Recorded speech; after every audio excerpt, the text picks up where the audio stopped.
wabarakatuh. Kami dari kelompok 6 beranggotakan Muhammad Bahaul Kawakib, Abdullah Hakam Mubarok, dan Muhammad Miftahul Munir akan mempresentasikan materi yang berjudul jarimah dan macam-macamnya. Yang pertama, pengertian jarimah atau tindak pidana. Menurut Abdul Qadir Auda, jinayah adalah suatu istilah untuk perbuatan yang dilarang oleh syara, baik perbuatan tersebut mengenai jiwa, harta, atau lainnya. Dalam konteks ini, pengertian jinayah sama dengan jarimah. Pengertian jarimah sebagaimana dikemukakan oleh Imam Al-Mawardi adalah sebagai berikut. Jarimah adalah perbuatan-perbuatan yang dilarang oleh syara yang diancam oleh Allah dengan hukuman had atau takzir.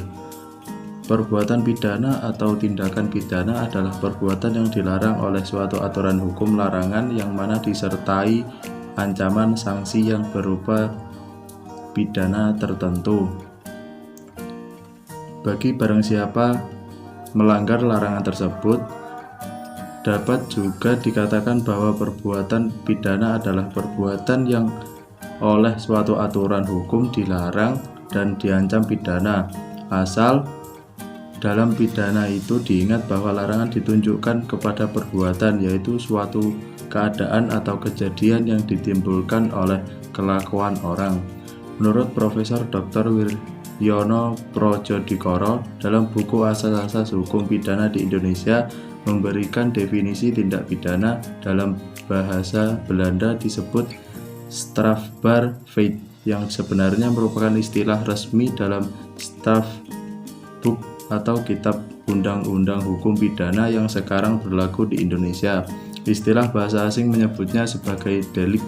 Tindak pidana berarti suatu perbuatan yang pelakunya dapat dikenai hukum pidana, dan pelaku ini dapat dikatakan merupakan subjek tindak pidana. Berdasarkan pendapat di atas, dapat disimpulkan bahwa pengertian tindak pidana adalah suatu perbuatan yang dilakukan manusia yang dapat bertanggung jawab, yang mana perbuatan tersebut dilarang atau diperintahkan atau dibolehkan oleh undang-undang hukum pidana yang diberi sanksi berupa sanksi pidana. Untuk membedakan antara tindak pidana dan bukan tindak pidana ialah apakah perbuatan tersebut diberi sanksi pidana atau tidak sanksi pidana. Macam-macam jarimah. Yang pertama ialah hudud.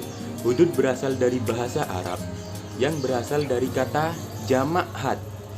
Had dalam kajian fikih adalah ketentuan atau sanksi terhadap perilaku kejahatan berupa siksaan fisik atau moral. Sedangkan menurut syariat Islam, yaitu ketetapan Allah dan yang terdapat di dalam Al-Quran atau kenyataan yang dilakukan oleh Nabi Muhammad SAW. Contoh sanksi zuhud antara lain yang pertama ialah zina.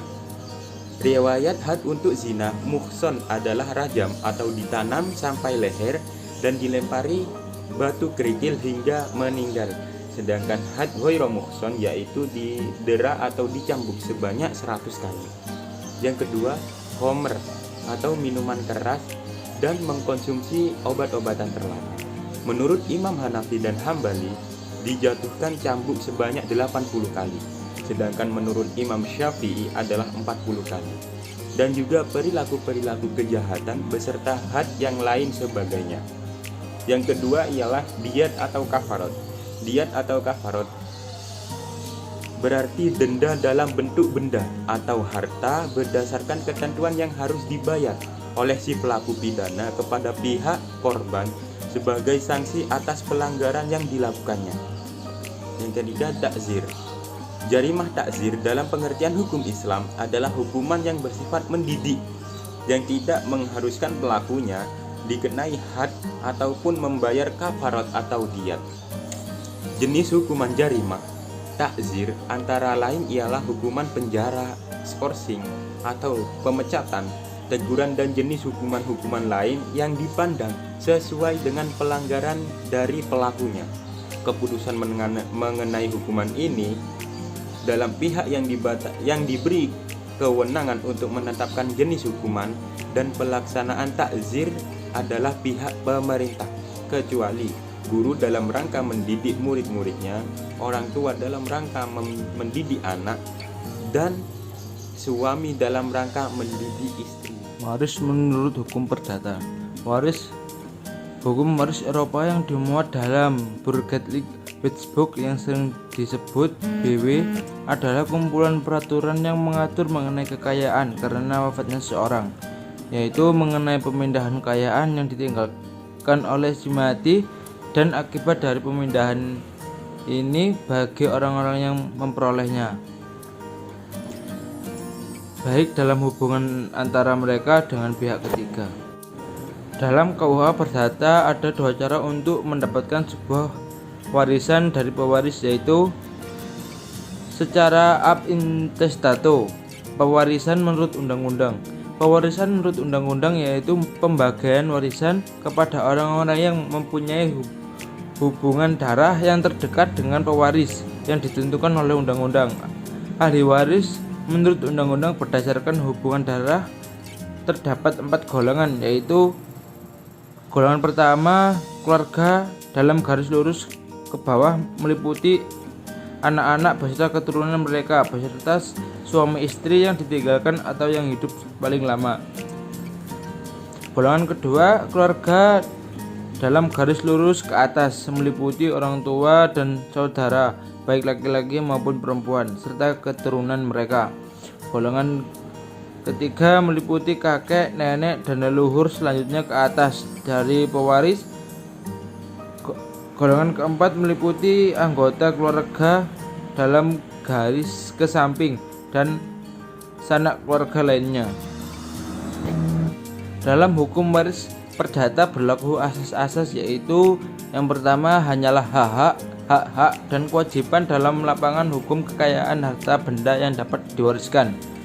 Yang kedua, adanya saisin bagi ahli waris, yaitu sekalian ahli waris dengan sendirinya secara otomatis karena hukum memperoleh hak milik atas segala barang dan segala hak serta segala kewajiban dari seorang yang meninggal.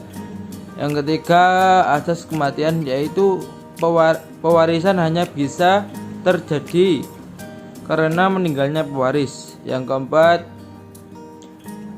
asas individual, yaitu ahli waris perorangan secara pribadi menjadi ahli waris, bukan kelompok ahli waris.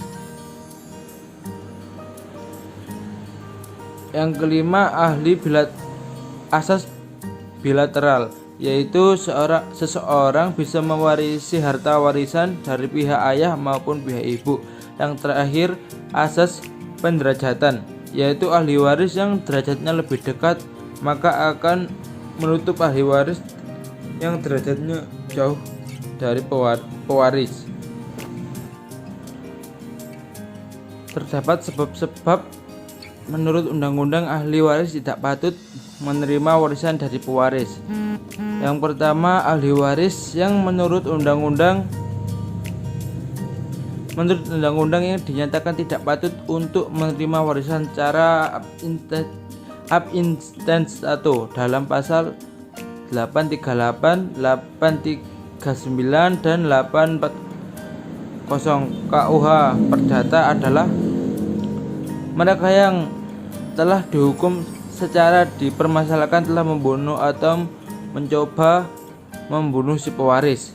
Yang kedua, ahli waris menurut wasiat yang dinyatakan tidak patut menerima warisan dalam pasal 912 KUH Perdata ialah mereka yang telah dihukum karena membunuh pewaris, mereka yang telah menggelapkan, membinasakan atau memalsukan surat wasiat, mereka yang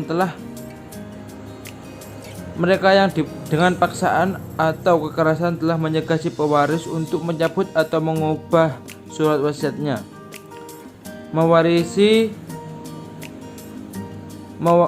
Mewaris dengan cara mengganti dalam bahasa Belanda disebut dengan plichtplanvervulling. Dalam KUH Perdata pasal 841 dijelaskan bahwa pergantian tempat waris adalah pergantian memberi hak kepada orang yang mengganti untuk bertindak sebagai pengganti dalam derajat dan dalam segala yang diganti.